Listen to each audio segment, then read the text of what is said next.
சிறகடிக்க ஆசை சரியில்லை. டுடே எபிசோடில் ஸ்வேதா வீட்டுக்கு வராங்க. அண்ணாமலை இருந்துட்டு ஸ்வேதா கிட்ட போயிட்டு, மீனாவுக்காக நீ இவ்வளோ தூரம் இறங்கியிருக்கல, ரொம்பவே சந்தோஷமாக இருக்குமா அப்படின்ற மாதிரி சொல்லிக்கிட்டு இருக்காங்க. அங்கிள், மீனாவுக்காக மட்டும் இல்லை பெரியப்பா, அதே மாதிரி தான் கற்றுக்கிட்ட படிப்பை அடுத்தவங்களுக்கு சொல்லி கொடுத்தா எனக்கும் கொஞ்சம் மெமரிஸ் ஆகும்ல அப்படின்னு சொல்லிட்டு ஸ்வேதா சொல்லிக்கிட்டு இருக்காங்க.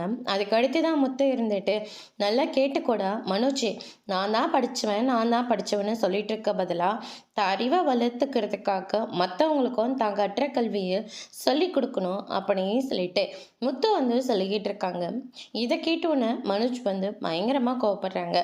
அதுக்கு அடுத்து தான் பார்த்தீங்கன்னா, மீனாவை பற்றி பேசுறதுக்காகவாமா நீங்கள் அப்படின்னு சொல்லிட்டு விஜய் கேட்கவும், மீனாவை பற்றி மட்டும் இல்லை பெரியம்மா, மனோஜ் அண்ணாவுக்கு ஒரு குட் நியூஸ் சொல்லிட்டு போல தான் வந்தேன். மனோஜ்கா என்னம்மா குட் நியூஸு அப்படின்னு சொல்லிட்டு எல்லாருமே எதிர்பார்க்கவும், அதுக்கு அடுத்ததான் முதல்ல இந்த ஸ்வீட்டை எடுத்துக்கோங்க.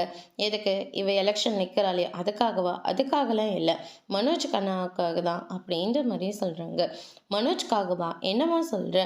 ஒரு கல்யாண விஷயம் பேசிட்டு போல தான் நான் வந்திருக்கேன் அப்படின்ற மாதிரி சொல்கிறாங்க. இந்த மாதிரி விஷயம்லாம் நின்றுட்டு பேச முடியாது, உட்காருமா வாமா அப்படின்னு சொல்லிட்டு உட்கார வைக்கிறாங்க. அதுக்கு அடுத்ததான் என்னன்னு சொல்லுமா, என் சொந்தக்காரங்க ஒருத்தர் ஃபாரினில் போய் செட்டில் ஆகியிருக்காங்க, அதுவும் அமெரிக்காவில் இருக்காங்க. அவங்களுக்கு ஏற்கனவே கல்யாணம் ஆகி டிவோர்ஸ் ஆகிடுச்சு. இப்போ தான் அவங்க ஒரு மறுபடியும் மாப்பிள்ளை தேட ஆரம்பிக்கிறாங்க. அப்போ நான் மனோஜ் அண்ணாவை பற்றி சொல்லியிருக்கேன், உங்களுக்கு சமாதானம் அவங்களுக்கும் சமாதானம் சொல்ல சொன்னாங்க அப்படின்ற மாதிரி சொல்கிறாங்க. ஏற்கனவே மலேசியா அது இதுன்னு ஏகப்பட்ட பிரச்சனையாகி போயிடுச்சு, இப்போ அமெரிக்காவா அப்படின்னு சொல்லிட்டு எல்லாருமே கலாய்க்க ஆரம்பிக்கிறாங்க. அதான் இது நான் கொண்டு வந்தமா வரேன் அண்ணா, எனக்கு அவங்க நல்லாவே தெரியும், நம்ம சொந்தக்காரங்க கூட தான் அவங்க அப்படின்ற மாதிரியே சொல்லிடுறாங்க. அதுக்கு அடுத்ததான் அவங்க எதிர்பார்க்குறது தமிழ் ஃபேமிலியை அப்படின்ற மாதிரி சொல்கிறாங்க. அமெரிக்காவுக்கு நான் போகிறதா இல்லை என்ன தேடி அவங்க எங்கே வர போகிறாங்களா? நீங்கள் கல்யாணத்துக்கு மட்டும் சரின்னு சொல்லுங்கள், அடுத்த ஃப்ளைட்லேயே அவங்க வந்துடுறாங்க. ஏன்னா ஓன் ஃப்ளைட்டு அவங்களதே இருக்குது அப்படின்ற மாதிரி சொல்கிறாங்க. என்ன அவங்களதே ஃப்ளைட் இருக்கா அப்படின்னு சொல்லிட்டு மனோஜும் விஜயாவும் பயங்கர அதிர்ச்சி ஆகுறாங்க.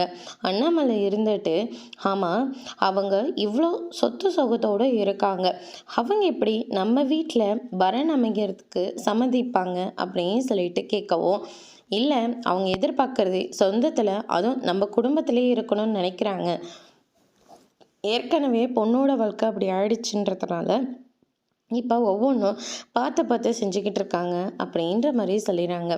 அதுக்கு அடுத்ததான் நீங்கள் சரின்னு சொன்னால் ஒரு மீட்டிங்கை அரேஞ்ச்மெண்ட் பண்ணி வீடியோ காலையே நம்ம மாப்பிள்ளையை காட்டிடலாம், நம்மளோட சொந்தத்தையும் அவங்களுக்கு காட்டலாம் அப்படின்னு சொல்லிட்டு நம்ம ஸ்வேதா சொன்ன உடனே விஜயா இருந்துட்டு, சீக்கிரமாக இந்த வரனை முடிச்சு கொடுமா அப்படின்ற மாதிரி சொல்லிடுறாங்க.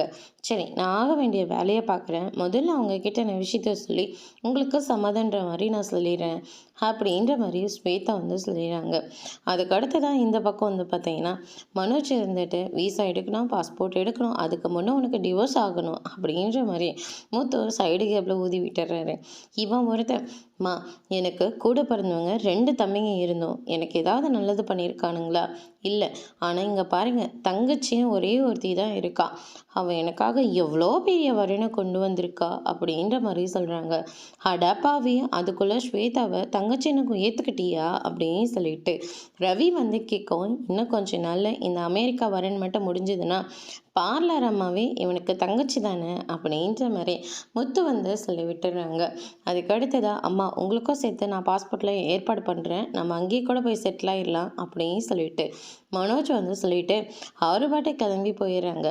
கொஞ்ச நாள் மலேசியாவை பற்றி பேசிகிட்டு இருந்தாங்க, இப்போ அமெரிக்காவை பற்றி பேசிக்கிட்டு இருக்காங்க.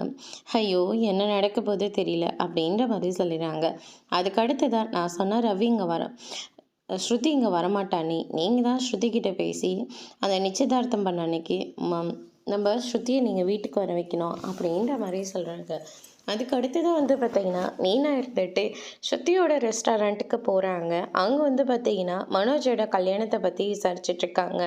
ஸ்வேதா தான் நம்ம வீட்டுக்கு வர வேண்டியவ, ஆனால் எஸ்கேப் ஆகிடுச்சு.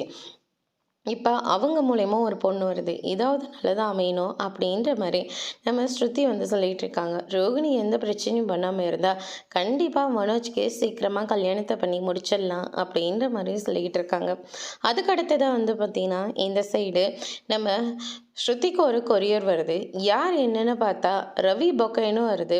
அதில திருமணத்துக்கு, காதலுக்கு இப்படி எல்லாத்துக்கும் ரவி நீத்தோட பொக்கே ஷாப் ஓப்பனில் தான் இருக்கும் அப்படின்ற மாதிரியே சொல்கிறாங்க. இன்விடேஷனுக்கு அனுப்பியும் விடுறாங்க. அந்த நேரம் பார்த்து நம்ம மெயினாக இருந்துட்டு ஸ்ருதிக்கிட்ட அவகிட்ட போய் சண்டை போகிறத விட, நீயும் ரவியும் அன்னைக்கு இல்லாமல் இருங்க. கடையில் இருந்தாலையும் பிரச்சனை, வீட்டில் இருந்தாலையும் பிரச்சனை. அதனால் பேசாமல் நீங்கள் ரவியை கூட்டிக்கிட்டு வெளியூருக்கு ஏதோ ஒரு 2 நாள் போய் இருந்துட்டு வாங்க அப்படின்ற மாதிரி நம்ம ஸ்ருதி வந்து சொல்லிடுறாங்க. ரெஸ்டாரண்ட்டை யார் பார்த்தாங்க? நானும் அவர் இருக்கோம்ல, நாங்கள் கண்டிப்பாக ரெஸ்டாரண்ட்டை பார்த்துக்குறோம். நீங்கள் போய் சந்தோஷமாக இருங்க அப்படின்ற மாதிரி பிளான் போட்டு கொடுக்குறாங்க. அதுக்கு அடுத்து தான் இந்த பக்கம் நாமினேஷன் தாக்கலில் வந்து நம்ம சிந்தாமணி வந்து பேர் கொடுத்துட்றாங்க. மீனோட பக்கமும் ஆள் பலம் இருக்குமா, ஏதாவது ஒன்று பண்ணி நம்ம தான் இந்த எலெக்ஷனில் ஜெயிச்சே தீரணும், என்னால் முடிஞ்ச நல்லதை நான் எல்லாருக்கும் செய்வேன் அப்படின்னு சொல்லிட்டு நம்ம சிந்தாமணி வந்து சொல்லிக்கிட்டு இருக்காங்க. அதுக்கு அடுத்தது ஆட்டம் பாட்டம் கொண்டாட்டத்தோட இந்த சைடு முத்து வந்து பயங்கரமாக டான்ஸ் எல்லாம் போட்டுக்கிட்டு மீனவை வரவேற்று வந்துட்டுருக்காங்க. இதை பொறுக்க முடியாமல் ஆப்போசிட்டில் இருக்கிறவங்க வந்து பிரச்சனை பண்ணிகிட்ருக்காங்க.